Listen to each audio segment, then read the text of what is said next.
برهام باء وراء ألف ثم ها ميم مجل فيض تيجان جخن نينان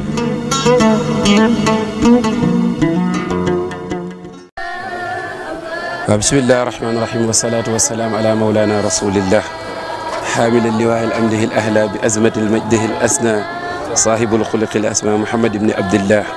يا سيدي يا رسول الله مأزرة إذا كبا فيك تبيان وتأبير ما ظاه فيك من حق وتكرمة وأنت تعد على زن وتأبير لو أن إنسانا تخير ملة محتار إلا دينك الفقراء المسلمون أسابح الجمعة يدا هي أنت بل أنت يد في البيداء صلى الله عليك وعلى آلك وصحبك وسلم ورحم الله أصحاب رسول الله فقد لاقوا كل مرارة حراء ليسيل دين الله إلى كل بقعة وأروى هم شهدوا بدرا وخيبر بعدها ويوم عنين والدماء تشبيب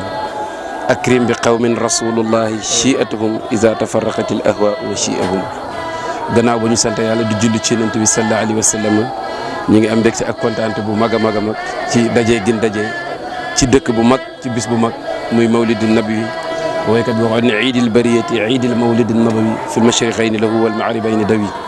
kon tey ñu dajee ci dëkk boo xam ne tamit dëkk bu mag la dëkk bi nga xam ne mooy dëkk Mawlana Cheikh al-Islam Hadji Ibrahim Niass mu nekkoon ne mu waxoon ne markazi sirrul xadmi su maghanima kon nag ñu ngi am mbégte ci daje googu ci bis bu màgg bi muy mawlidin nabawi ñu ngi ñaan yàlla ci guddi gi lépp luñ ci ñaan yàlla yàlla na yàlla nangul ko tey nag suñu fi nekkee ñu ngi jàkkaarloog Cheikh Baye Ayba mu nekk koo xam ne surtout Seydi Aliou Cissé la wëlbati ku nekkaat surtout Cheikh Ibrahim Niass kon loolu teraanga la barke la ci ñun ñu jokkaarloog moom toog di waxtaan ak moom parce que waykat bi def na xawmun kiraamun sajaya aynama jalasu yabqal makaana ala asaarihim atira am na ay nit ñoo xam ne ku toog ak ñoom da ngay texe goo xam ne dootoo texee di ba bis pencam yàlla te kii gëm na bokk na ci ñooñu ndax maamam mooy baabul xadara bokk ci wëlbatiku moom mu nekkaat surtout Cheikh Ibrahima Niass loolu teraanga la kon ñu fekkee jotaay bi ñu ngi leen di ñaanal yàlla nangul mu nekk koo xam ne tamit nit ku am xam-xam la nit koo xam ne tey sur le plan national et international kun xam la ñun dañuy suivre ci internet la ñuy liggéey suba ak ngoon guddeeg bëccëg dañuy gis intervention yu bëri au niveau Afrique du Sud loolu ñu ngi la ciy gërëm di sant kon nag ñu bàyyi Cheikh Baye mu nuyu bu pare ñu dugg ci waxtaan bi laaj ko lan lay wax tey ci mawlidin nabawi salon Cheikh Ibrahim Niass kon nag Cheikh Baye bismillah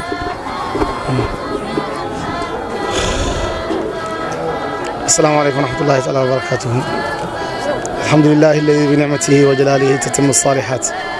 الحمد لله حمدا يوافي نعمه ويكافئ مزيده الحمد لله مقدار حمد رسول الله صلى الله عليه وسلم لله لا نحصي ثناء عليك أنت كما أثنيت على نفسك نيو بوكي في التويب في مدينة نيو دي ماغال غودي ماغي غودي يونس صلى الله عليه وسلم xew Baye Niass dëgg-dëgg ci dëgg-dëgg ñu ngi nuyu ñëpp di sargal ñëpp di ziyaara ñëpp. lan ngay wax ci mawlidin nabawi tey nga xam ne àddina bi yëpp gis nañ façon race bu nekk mu ngi ñëw fii des Mauritaniens des Sud-Africains des Américains des Français àddina bi yëpp ñëw fii lan moo waral loolu sa ban gis-gis nga ci am. gis-gis bi mooy ne nekkal yàlla rek moo am solo. Yonent bi sallallahu alayhi wa sallam ba mu nekkalee yàlla dam na fàddu na waaye ñëpp a ngi xeeñtu ay mbiram Baye tamit oote bi moo ko oote woon waaye ba tey mi ngi gën a màgg moo tax oote dëgg rek moo am solo Yonent bi ci yàlla oote woon nit ñi oote woon pour boppam moo tax mbiram dafa continuer moom dam na ci zahir waaye mbiram dafa continuer di law Baye tamit li mu oote woon dëgg rek la oote woon nit ñi ci boppam moo tax tamit ooteem bi tamit dafa sax moom moo wax ne qalbi dawaaman bi madina arqubu chahra alhabibi ida araahu yaqubu suma xol mi ngi ci Madina mi ngi béel sax ci Madina qalbi dawaaman bi madina arqubu ndax lan di xaar wala di xaar weeru Yonent bi sallallahu alayhi wasallam bi xam ne jege na kon ñun dañoo ñëw di taataan ci xol boobu nga xam ne dafa jokk ci xolab Yonent bi sallallahu alayhi wasallam ndax ci gàmmam gu mujj moom Baye Niass maa wax ne Yonent bi sallallahu alayhi wasallam mooy bunta bi yàlla képp koo xam ne bëgg naa dugg ci pay bi yàlla bi te jaaroo ci bunt boobu doo dugg waaye mu teg ci ne moom jaam bu xeeb boobu moom jaam bu xeeb mooy bunta bi yonent bi sallallahu alayhi wa sallam moo tax ñu bàyyi suñu soxla yi bàyyi suñu lépp ñëw teewee ko fii nii ndax teewee ko fii moo gën a am solo nga teewee ko sa néeg ndax moom li muy def lépp ndigal la ci am waaw même booy tagg yonent bi sallallahu alayhi wa sallam sa néeg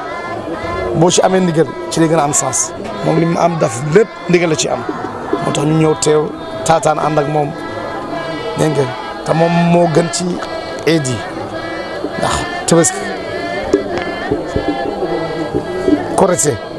ñenn suñu mbokk yi ci muslim yi li ñuy wax ne ñoom ñooy eid islam yi mais eid mawlid bokk ci eid mawlid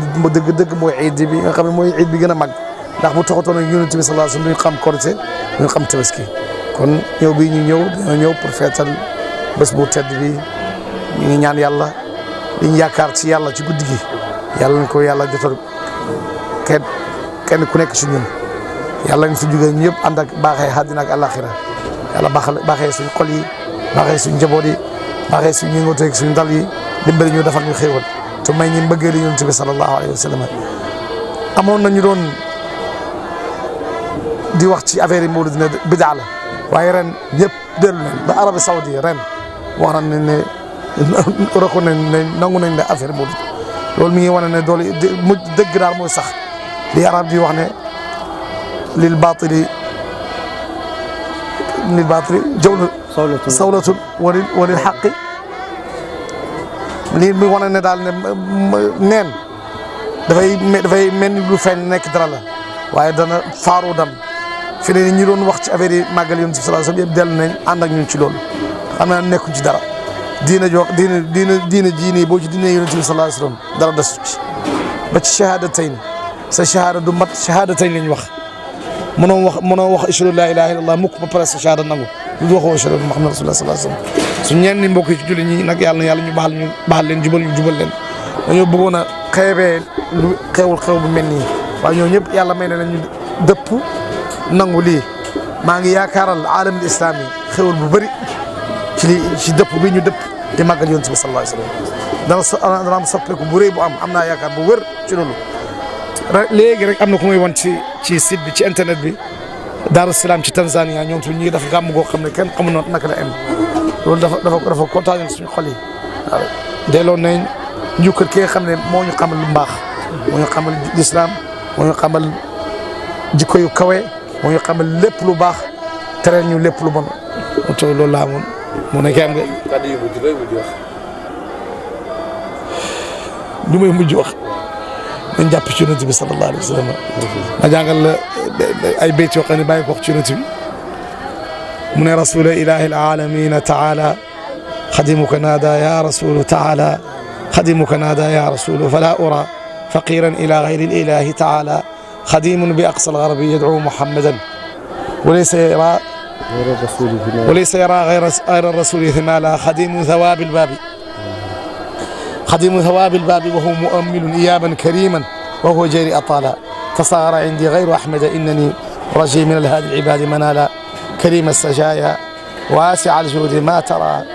لضيف كريم قد أجاد مقالا ذهب على مقدار كفك مصطفى البرايا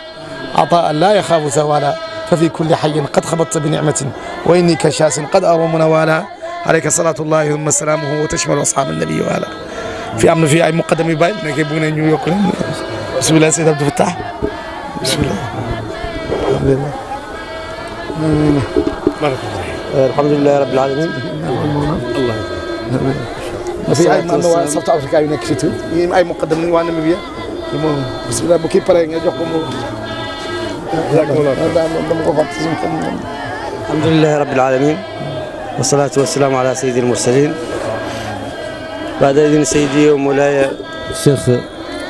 إبراهيم هيبة المقدم البركة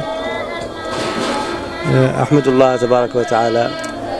وأصلي وسلم على سيدنا محمد صلى الله عليه وسلم. أريد أن أقول كلمة مختصرة. نحن جئنا من موريتانيا للاحتفال بالمولد هنا في مدينة، نحمد الله على ذلك. هذه نعمة من أعظم نعم الله، نشهدكم جميعا أننا نقول الحمد لله أننا في هذا الوقت في مدينة الشيخ. الحمد لله رب العالمين. مع هؤلاء العلماء ومع هؤلاء الشرفاء ومع هؤلاء الأولياء ومع هؤلاء الصالحين الذين اجتمعوا من جميع أنحاء العالم. جاءوا من أقصى الشرق. رأيت ناسا جاءوا من سنغافورة، وجاءوا من أقصى الجنوب. رأيت ناسا جاءوا من جنوب أفريقيا، وهؤلاء من أهل تلك البلاد، ليسوا منا نحن السنغاليين أو الموريتانيين كانوا مهاجرين، لا، هؤلاء من تلك البلاد. والحمد لله نجتمع مع هؤلاء الناس الذين حركاتهم تدل على أنهم يحبون رسول الله فعلا. إنسان تذكرته فقط تكون أكثر من 1,000,000 مسفة يقطع التذكرة ليأتي لهذا الحفل. هذا يدل على محبته لرسول الله، ويدل على أنه يفهم أن المولد في كل مكان له بركة عظيمة، لكن المولد في حضرة الشيخ إبراهيم له طعم آخر وله معنى آخر. والعبادات في الإسلام كله أفضل في الجماعات. الإسلام دين جماعي. أعظم العبادات الصلاة. الصلاة في الجماعة أفضل من الصلاة الأخرى 27 درجة. والحج في الجماعة. والصوم نصوم مع الجماعة. والمولد أيضا نريد أن نعمله مع الجماعة. وهذا المولد قال فيه العلماء كثير من الكلام. بعض العلماء قال إن من حضر مولد رسول الله صلى الله عليه وسلم كمن حضر بدرا. وبعض العلماء قال إن من أنفق أي شيء في خدمة رسول الله صلى الله عليه وسلم فكأنه صار وليا من أولياء الله الأعظم. والشيخ رضي الله عنه علمنا أن هذه الحركات في هذا الوقت هي خدمة رسول الله صلى الله عليه وسلم. وقال إن خادم رسول الله صلى الله عليه وسلم يوم الآخرة يكون عليه علم دربه مثل الذي على خدام الحاكم. قال هو غفرنر كورخ عليه دربه، والحاكم كذلك. فإذا كان يوم الآخرة كل من خدم رسول الله صلى الله عليه وسلم يكون عنده ذلك اللواء. وحتى الملائكة لا يمكن أن يتعرضوا لخادم رسول الله صلى الله عليه وسلم. الشيخ تجاني رضي الله عنه يقول في جواهر المعاني إن الله اعتنى برسول الله صلى الله عليه وسلم اعتناء خاصا. قال إن الإنسان الذي يكثر الصلاة على رسول الله صلى الله عليه وسلم إذا أكثر من الصلاة عليه إنه إذا جاء يوم الآخرة وجاء بذنوب أهل الأرض جميعا وأضعافها معها لأغرقها الله جميعا في بحر عفوه وأعطاه ما يريد بسبب اعتنائه برسول الله صلى الله عليه وسلم. وقال إن من يكثر الصلاة على النبي صلى الله عليه وسلم إذا الآخر لأن له عناية بحبيبه صلى الله عليه وسلم. وهذه الحركات وهذا الاجتماع وهذا الإنفاق في سبيل الله صلى الله عليه وسلم هو من أعظم أعمال البر، خاصة في هذا الزمن الذي أصبح الناس نعوذ بالله في بعض أنحاء المعمورة يستهزئون برسول الله صلى الله عليه وسلم. علينا نحن أن نظهر الفرح ونظهر المحبة وننفق أموالنا ونتظاهر بمحبة رسول الله صلى الله عليه وسلم وبخدمته ومدحه، ونجتهد في إحياء المولد في مدينة الشيخ. ومن جاء مدينة سيعرف أن هذا الاجتماع الذي في مدينة لا أظن أنه يقع في أي مكان آخر. طبعا المسلمون كلهم يحتفلون بالمولد الآن، جميع الدول الإسلامية في احتفالات بالمولد بدون استثناء، حتى داخل إسرائيل في الاحتفال بالمولد. لكن الناس يجتمعون من كل قرية أهلها يعملون مولدهم. أما مدينة تجتمع الدنيا كلها من سنغافورة إلى جوهانسبورغ إلى واشنطن إلى باريس إلى أي مكان يجتمعون كلهم في هذا الملأ. لا شك أن هذا الاجتماع سيكون فيه بركة عظيمة. لا شك أن هؤلاء الناس الذين الآن في مدينة هم خاصة من أحباب رسول الله صلى الله عليه وسلم. نسأل الله أن يحشرنا معهم وأن يجعلنا من خاصة وأن ينفعنا وأن يجازي عنا سيدنا الأخ الشيخ إبراهيم هيبة خيرا، فهو من رجال هذه الطريقة ومن رجال الإسلام ومن رجال هذه الدعوة كما قال الأخ الصحفي. نسأل الله أن يطيل عمره ويبارك فيه ويشفيه. وأحيل الميكروفون إلى أخي الدكتور ببكر، هذا دكتور طبيب عينين من ناميبيا. من ناميبيا، وهو جاء من ناميبيا للمولد يتكلم.